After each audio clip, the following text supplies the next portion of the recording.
Welcome back to The Lost Tactician, where we excavate forgotten knowledge that kept civilizations alive. Today, we step into a mystery. What if the bread we eat today is making us sick, while ancient loaves held medicinal properties we abandoned? For 10,000 years, bread was not our enemy. It was the foundation of civilization itself. Yet somewhere between the Industrial Revolution and the supermarket shelf, we lost something irreplaceable. This is the story of how we're getting it back.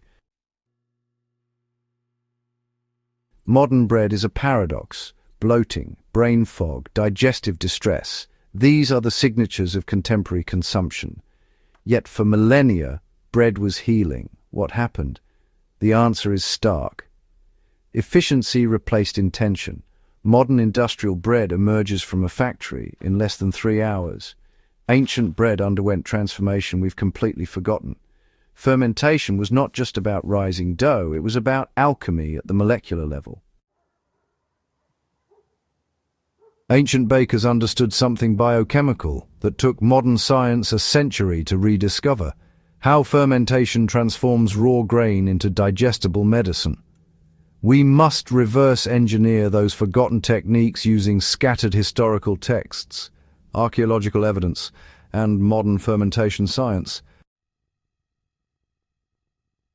Step into a Roman bakery 2,000 years ago. A wooden vessel sits in the corner, generations old. The mother starter, maintained continuously for decades.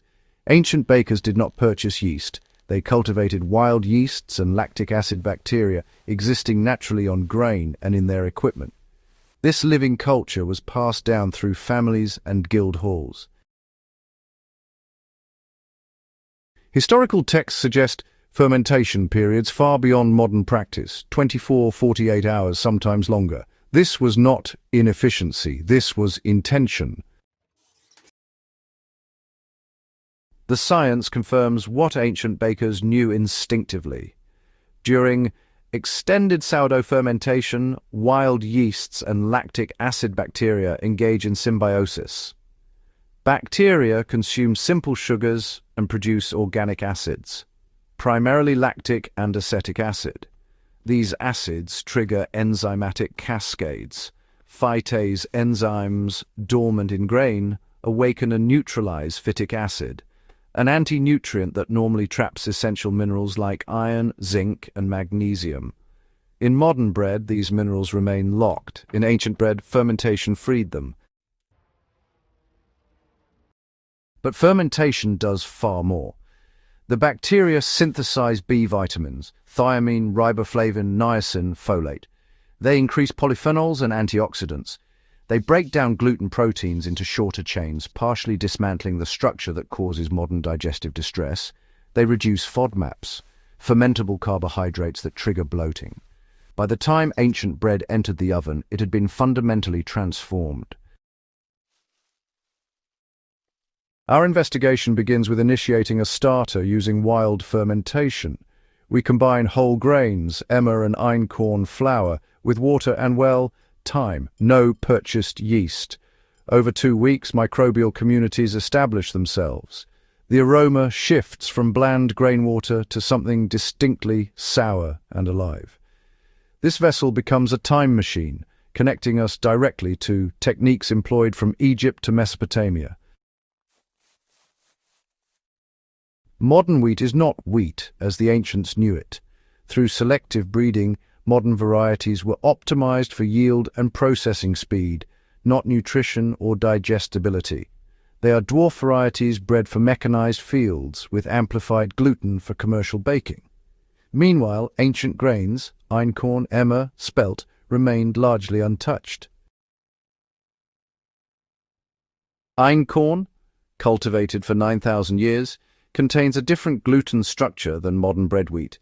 Its proteins fold differently, triggering fewer immune responses in sensitive individuals. Emmer, the grain of Egyptian pharaohs, carries superior mineral density and unique carbohydrate profiles. Spelt, resistant to disease and pests, rewards careful processing with superior nutritional bioavailability. These were not primitive choices. They were, in fact, sophisticated selections refined across millennia. Preparation methods matter. Equally, ancient bakers ground their own flour using stone mills, entirely different from modern steel roller mills. Stone grinding generates less heat, preserving delicate nutrients and living enzymes that steel rollers destroy through friction and oxidation. The flour remains slightly coarser, the branning completely separated, the germ intact. This rougher flour retains nutritional completeness that modern milled flour sacrifices. Ancient preparation often included soaking and sprouting. Grain soaked overnight triggers germination, activating endogenous enzymes that further break down anti-nutrients. This was practical wisdom, soaking softened grains for hand milling and improved digestibility for the very young and very old. Modern science confirms sprouted grains show measurably lower phytic acid, higher bioavailable minerals, and increased enzyme activity. We procure heritage grain samples, true einkorn and emmer from heirloom conservators, and stone mill them traditionally. The flour emerges earthier, more complex. When we soak a portion overnight, we observe subtle changes. Slightly sweeter aroma, softer texture. These are not cosmetic differences. They are metabolic transformations that will cascade through fermentation and baking. So we combine our sourdough starter with stone-milled heritage flour, water and salt. The dough, well, it feels different from the moment it comes together. We fold it gently, 6 times over 16 hours, allowing fermentation to build strength. The transformation is visible hour by hour. The dough rises slowly, deliberately. Bubbles form and coalesce. The aroma deepens, from grain sweet to fruity notes, then to that distinctive sour tang, which is, evidence of organic acids accumulating. Shaping requires technique and intuition. Without commercial strengthening agents, we rely on proper gluten development and surface tension. We shape a round boule, place it in a linen-lined banneton, and allow final fermentation.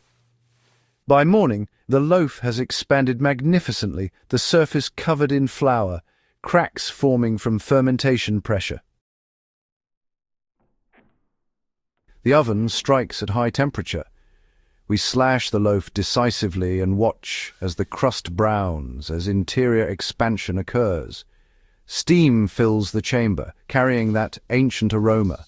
Fermented grain, caramelizing sugars, thousands of microbes releasing final compounds as heat extinguishes them. When we withdraw the loaf, it is, well, magnificent. The crust crackles, dark amber and gold, scored with expansion cracks, indicating proper fermentation. The loaf rings when tapped, the signature of correctly gelatinized starch. We let it cool, just as medieval bakers did. The cut reveals irregular crumb structure with varying-sized holes, indicating proper fermentation. The color is tan and cream, not that industrial white. We taste it warm. There is tangible sourness, but not aggressive. The crumb is chewy, but not gluey. Digestible, but substantial. It fills the mouth with flavor, developing across seconds. Fruit notes, nutty undertones, characteristic sourdough tang. This is bread that really demands to be tasted slowly, chewed thoroughly, respected. The difference compared to industrial bread is, honestly, profound. Modern bread is convenient but bland, uniform, somehow both too soft and starchy, dissolving into paste. Our fermented heritage grain loaf requires work, proper mastication, engagement. It rewards that work with complexity and satisfaction. So the deeper question concerns health. You see, the extended fermentation has substantially reduced gluten proteins. Fermentation, in fact, activated phytase, freeing minerals from phytic acid's grip.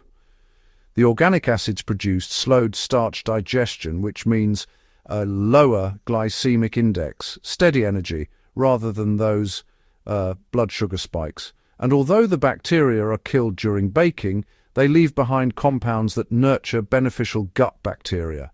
B vitamins synthesized during fermentation remain, providing real nutritional density. Plus, polyphenols and antioxidants generated by bacterial metabolism now help combat oxidative stress. In practical terms, ancient bread was medicine because the methods of its creation transformed raw grains into digestible nutrition. Soldiers marching on such rations experienced sustained fuel. Mothers nursing infants received minerals their bodies desperately needed. The elderly benefited from digestibility that prevented the nutritional stress modern bread creates. The bread did not merely fill bellies, it rebuilt bodies. The path forward marries ancient wisdom and modern understanding. Heritage grain bakers are reviving these techniques worldwide. Home bakers are learning long fermentation. Small mills are re-establishing stone grinding. The knowledge is not lost, it is being remembered, one loaf at a time. What we have documented is not nostalgia, it is resurrection. Every time we ferment dough longer than our schedules prefer, every time we seek heritage grains, every time we grind our own flour or bake with intention, we choose bread that heals instead of harms. If you felt inflammation or lethargy from modern bread, now you know why. Now you know what to do. Experiment with sourdough fermentation. Seek heritage grains. Slow down. Let biology work. Your body will respond. Your energy will stabilize. Your digestion will ease. If you found value in uncovering these forgotten techniques, please like and subscribe.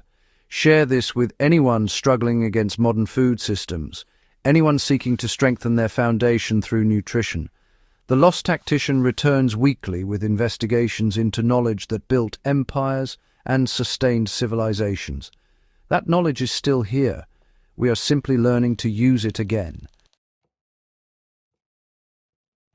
Thank you for joining us at the threshold between history and healing. The bread of the ancients awaits.